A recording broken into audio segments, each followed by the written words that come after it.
ಇನ್ನು ರಾಜಕೀಯ ಸುದ್ದಿಯತ್ತ ಬರೋದಾದ್ರೆ ದೆಹಲಿಯಲ್ಲಿ ಜೋರಾಗಿದೆ ಸಿಎಂ ಕುರ್ಚಿಯ ಚದುರಂಗದಾಟ.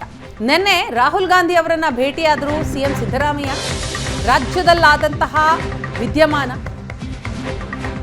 ಸಿಎಂ ಬದಲಾವಣೆ, ಹೆಚ್ಚುವರಿ ಡಿಸಿಎಂ ಹುದ್ದೆ ಸೃಷ್ಟಿ, ಜೊತೆಗೆ ಕೆಪಿಸಿಸಿ ಅಧ್ಯಕ್ಷರ ಬದಲಾವಣೆ, ಎಲ್ಲ ಬೆಳವಣಿಗೆಯನ್ನ ರಾಹುಲ್ ಗಾಂಧಿ ಅವರಿಗೆ ವಿವರಿಸುವಂತಹ ಪ್ರಯತ್ನ ಮಾಡಿದ್ರು. ಇದರ ಬೆನ್ನಲ್ಲೇ ಇವತ್ತು ಡಿಸಿಎಂ ಡಿಕೆ ಶಿವಕುಮಾರ್ ಮಲ್ಲಿಕಾರ್ಜುನ ಖರ್ಗೆ ಅವರನ್ನ ಭೇಟಿಯಾಗಿದ್ದಾರೆ. ಹೆಚ್ಚುವರಿ ಡಿಸಿಎಂ ದಂಗಲ್ಗೆ ಹಾಗಾದ್ರೆ ಬ್ರೇಕ್ ಹಾಕ್ತಾರಾ ಮಲ್ಲಿಕಾರ್ಜುನ ಖರ್ಗೆ? ಸಿಎಂ ಬಣದಿಂದ ಸಚಿವರಿಂದ ಹೆಚ್ಚುವರಿ ಡಿಸಿಎಂ ಕೂಗು ಕೇಳಿ ಬರುತ್ತಲೇ ಇದೆ. ವರಿಷ್ಠರು ಹೇಳಿದ್ರೂ ಕೂಡ ಯಾರು ಸುಮ್ಮನಾಗ್ತಾ ಇಲ್ಲ. ಸಿಎಂ ಬಣದ ಶಾಸಕರು ಹಾಗೂ ಸಚಿವರು ಡಿಸಿಎಂ ಬಗ್ಗೆ ಮಾತನಾಡೋರ್ಗೆ ಖರ್ಗೆ ಎಚ್ಚರಿಕೆ ಕೊಡ್ತಾರ.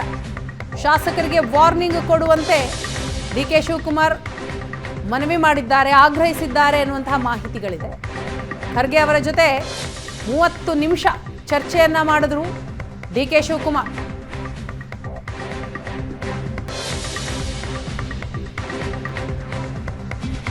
ಈ ಭೇಟಿಯ ಬಳಿಕ ಹೆಚ್ಚುವರಿ ಡಿಸಿಎಂ ಹುದ್ದೆ ಸೃಷ್ಟಿಯ ವಿಚಾರಕ್ಕೆ ಬ್ರೇಕ್ ಬೀಳತ್ತಾ?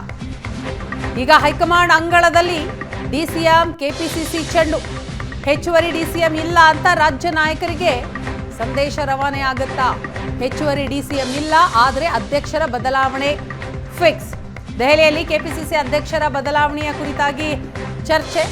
ಡಿಸಿಎಂ ಡಿಕೆ ಶಿವಕುಮಾರ್ ಬಳಿಯೇ 2 ಪ್ರಬಲ ಖಾತೆಗಳಿವೆ. ಸಂಘಟನೆಗೆ ಇದು ಒಳ್ಳೆಯದಲ್ಲ, ಅನುಕೂಲವಾಗಲ್ಲ ಎನ್ನುವಂತಹ ಅಭಿಪ್ರಾಯಗಳು ವ್ಯಕ್ತವಾಗಿದೆ.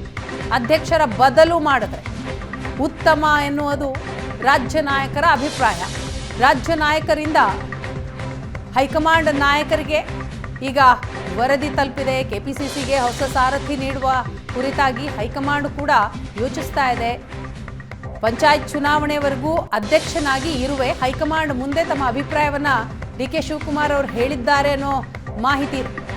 ಪಂಚಾಯತ್ ಚುನಾವಣೆ ಇದೆ, ಅದು ಮುಗಿಲಿ, ಅದು ಮುಗಿಯೋವರೆಗೂ ಕೂಡ ನಾನೇ ಕೆಪಿಸಿಸಿ ಅಧ್ಯಕ್ಷನಾಗಿ ಇರ್ತೇನೆ ಅಂತ ಹೈಕಮಾಂಡ್ ಮುಂದೆ ತಮ್ಮ ಅಭಿಪ್ರಾಯವನ್ನ ಹೇಳಿದ್ದಾರಂತೆ ಡಿಕೆಶಿ.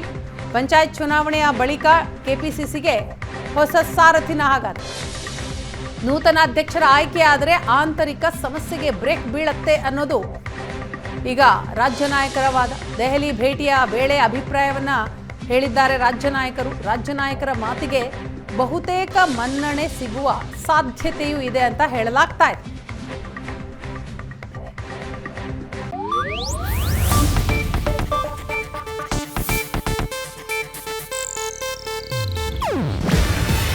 ಇದು ಏಷ್ಯಾನೆಟ್ ನ್ಯೂಸ್ ನೆಟ್ವರ್ಕ್ ಪ್ರಸ್ತುತಿ.